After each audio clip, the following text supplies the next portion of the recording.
Thank you very much. You know, this is exactly why Congressman Jim Matheson says stop the spending and put the checkbook down.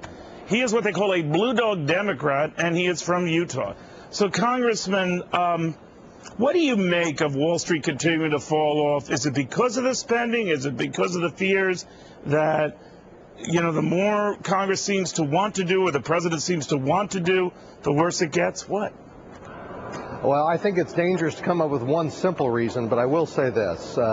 You know, this country went on a borrowing binge. The government did, individuals did, businesses did, and I think they got way over leveraged. And I think we're seeing a correction in the market now, and this correction is pretty severe. None of us like seeing it. It's bad news for a lot of people. But if people think the government can wave some magic wand and fix this, I think that's an unreasonable expectation. Now, you have urged the president to veto this $4 to $10 billion spending bill, which is actually a carryover appropriation bill from last year. Why now? You know, first of all, it represents a huge growth in government spending from the previous year, much more than inflation. Seems to me that this is the time to be tightening our belt in terms of ongoing programmatic spending at the federal level. I voted against the bill when it came before the House, and that was the primary reason. Beyond that, of course, you got some projects in there that really shouldn't be there.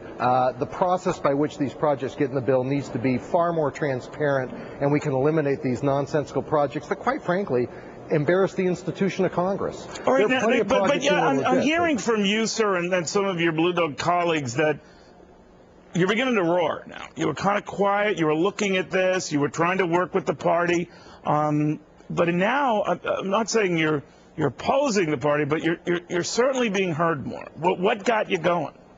You know, I think we're trying to be the voice of common sense. And when you see a spending bill come up with, what is it, 8 or 9% growth from last year, that's not really what we should be doing right now. We should be, with the deficit numbers growing as much as they are, we ought to show some fiscal restraint. I think that that's the level of frustration you see.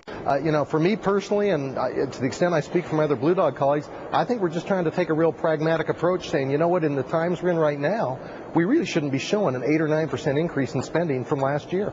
All right, have you taken this beef to Nancy Pelosi or any of your colleagues? We voiced the concern, you know, first of all, by voting. You know, I voted no, and I think there is a concerted effort to say, let's really put the brakes on spending and let's be as responsible as we can. Well, not many of you voted no. Did she get back to you when you did? Not enough voted no. I won't argue with you on that. And I haven't heard back from our leadership yet. But I do think that there is, as you know, the Senate's looking at this now. There are a number of people raising real concerns about this bill. And we'll see if it gets to the president's desk. And if it does, we'll see if he signs it or not. Do you think there's a disconnect, Congressman, between the president saying he wants to stop the wasteful spending, but saying, at least with this spending bill, you know, it's really about last year's spending. This is a last year matter. I'll sign it, be done with it. But from here on forward, no more of this stuff.